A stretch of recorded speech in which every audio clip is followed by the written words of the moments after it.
Olá, estudante, tudo bem contigo? Tá procurando um embasamento sobre educação, minoria social, tecnologia, segurança, tudo num conceito só, tudo num personagem só? Então vem comigo conhecer a primeira mulher professora de matemática e de filosofia da história. Você não ouviu falar dela? Vem comigo, eu quero te apresentar a Hipátia. Mas pessoal, antes de tudo, antes da gente ir pro vídeo, eu quero pedir para você se inscreve no canal. De segunda a sexta-feira tem material caprichado para você. Dá um joinha pra gente entender se você tá curtindo desse vídeo. Foi feito com o maior capricho para que você saia desse vídeo com mais conteúdo ainda para detonar nessa redação.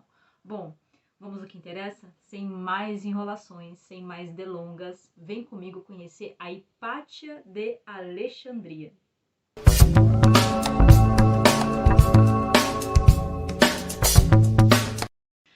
Para a gente se ambientalizar, pensa aqui que a gente está ali por volta de 315, 320 depois de Cristo, lá no Egito do Império Romano. Isso aí, o período que Roma, o Império Romano, administrava, geria, governava aquela parte do norte do Egito, tá? Alexandria aqui mais especificamente. Lembra da tal famosa biblioteca de Alexandria que contém aí até hoje a maior biblioteca em número de volumes? Bom, vamos entender que aqui a gente está num período ainda em que os deuses têm bastante atenção, né? É um conceito muito aclamado em que as pessoas acreditam bastante.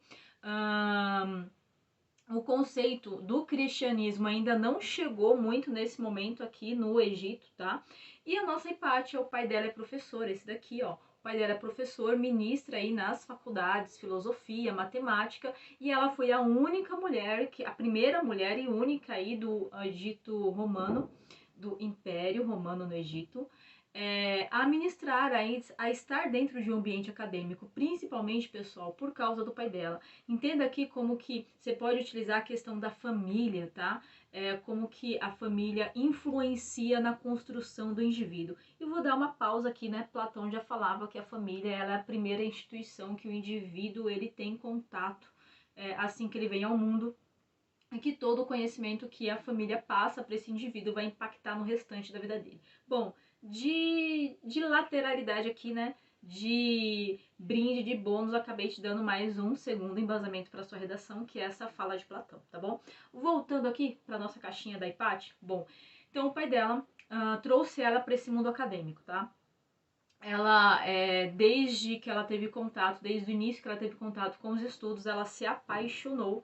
Ela foi a primeira mulher matemática, ela ensinava filosofia, matemática. Ela foi uma das precursoras no estudo do movimento elíptico. É isso mesmo, o movimento elíptico através dos cones. Inclusive nessa obra aqui, ó, mostra que ela, através de um cone, né, que era cortado em fatias, ela estudava e fazia os cálculos dela, principalmente com essa figura. Bom, pessoal, o que eu quero trazer de Hipátia aqui?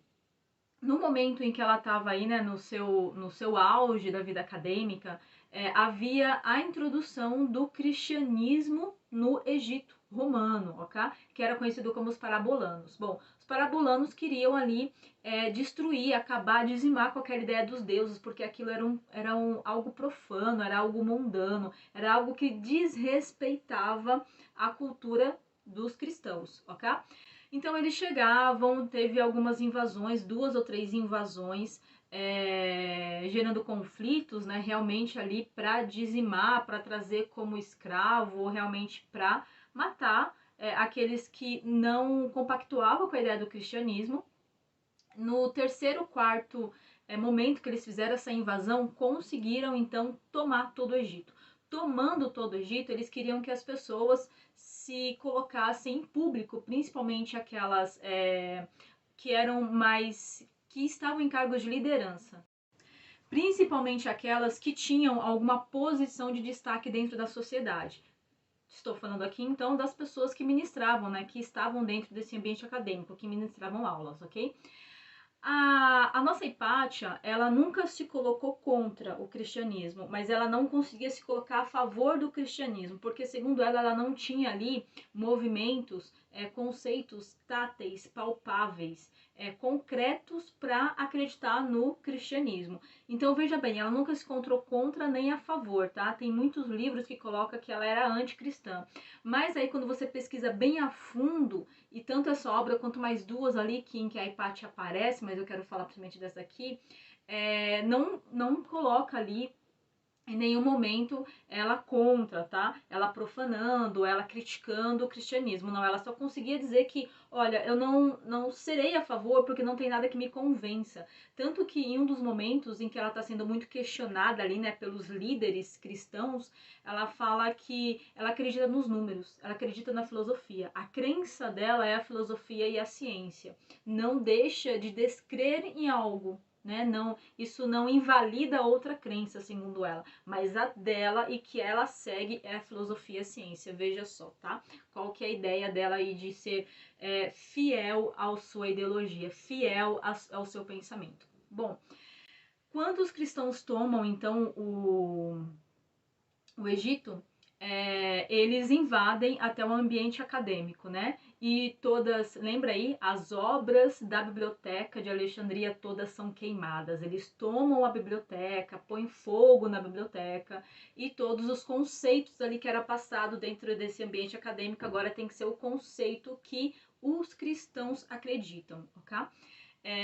Nesse momento, tem até um dia que ela chega para ministrar aula e nesse momento ela é, digamos assim, né, condenada à execução. Ou ela iria, num ambiente público, se colocar a favor do cristão, se converter ao cristianismo, ok?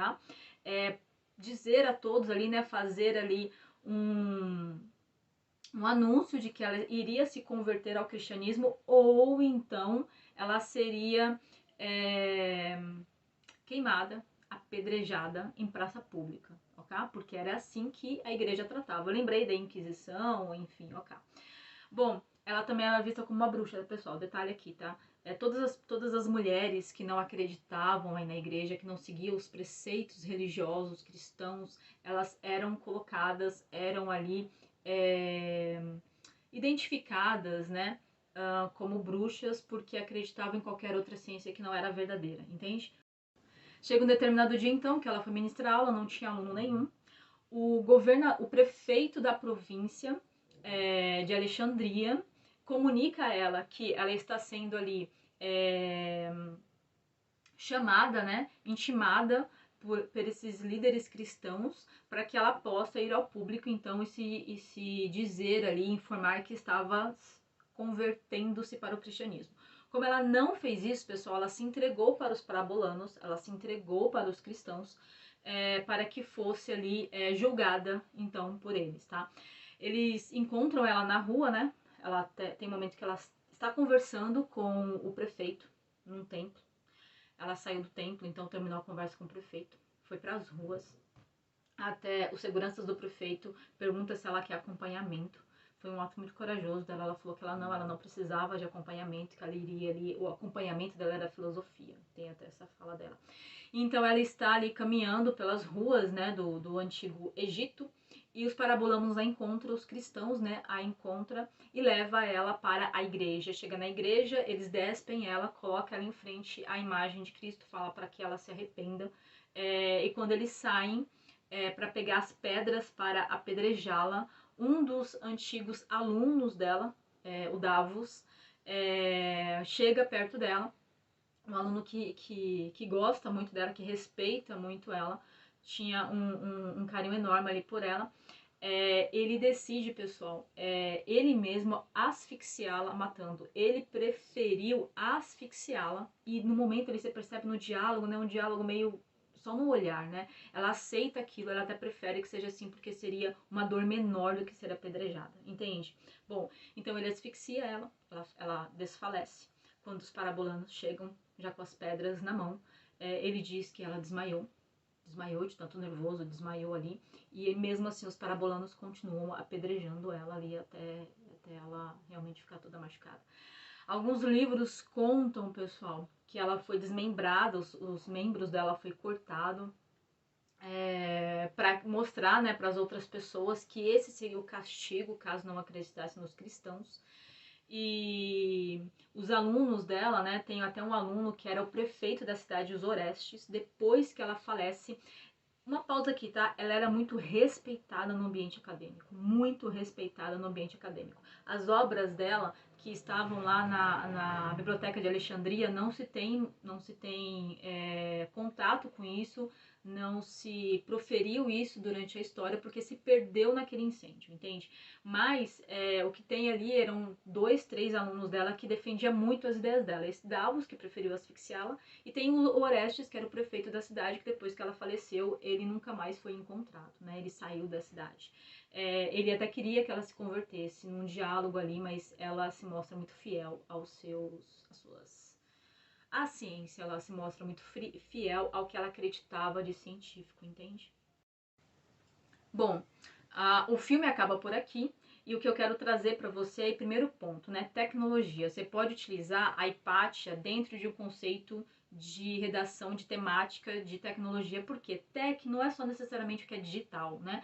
Mas tecnologia é toda e qualquer inovação numa forma de produzir, toda e qualquer modernidade que você traz para vida em sociedade. Então, o que ela trazia de conhecimento era tecnologia, o que ela trazia de inovação, principalmente aí, né, com o estudo dos movimentos elípticos, é o que você pode conceituar, tratar, abordar como a tecnologia sendo validada, tá? Sendo considerada, sendo respeitada.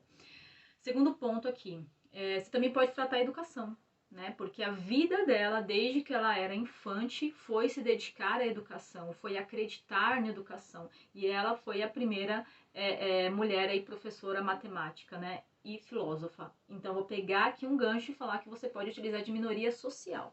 Quando você trata de qualquer redação que venha a falar da questão da mulher ou de minorias sociais, mas especificamente a condição da mulher hoje na sociedade, ok? Dentro de uma sociedade patriarcal.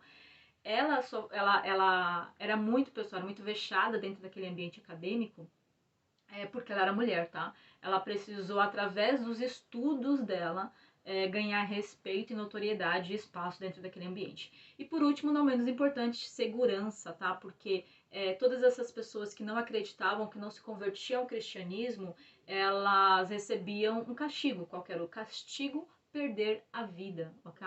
Elas eram apedrejadas em praça pública, queimadas em praça pública, tinham que, digamos assim, tinham que ser dizimadas daquela sociedade, porque elas eram uma espécie de fruta podre, sabe? Que podia ali disseminar, que podia incentivar, motivar outras pessoas naquele levante, ok? Então elas tinham que ser eliminadas daquela sociedade. Então eu te dei aqui 4 temas que você pode utilizar a Hipátia ou o filme Alexandria como embasamento para sua redação. Eu particularmente já utilizei ela em redação, trato bastante isso com os alunos, porque é história viva e que muito se perdeu com a queimada, tá? Com a queima aí dos livros da biblioteca. Obrigada por você ter ficado até o final. Deixa aqui nos comentários se você já utilizou, se você já conhecia a Hipátia, ou até mesmo se você não utilizou, o que você achou de interessante nessa história. Ela é pouco conceituada aí dentro dos livros acadêmicos, tá? É uma história bastante perdida aí durante a história. Pessoal, obrigada por hoje. Espero ter colaborado. Vejo você gabaritando sua redação, hein?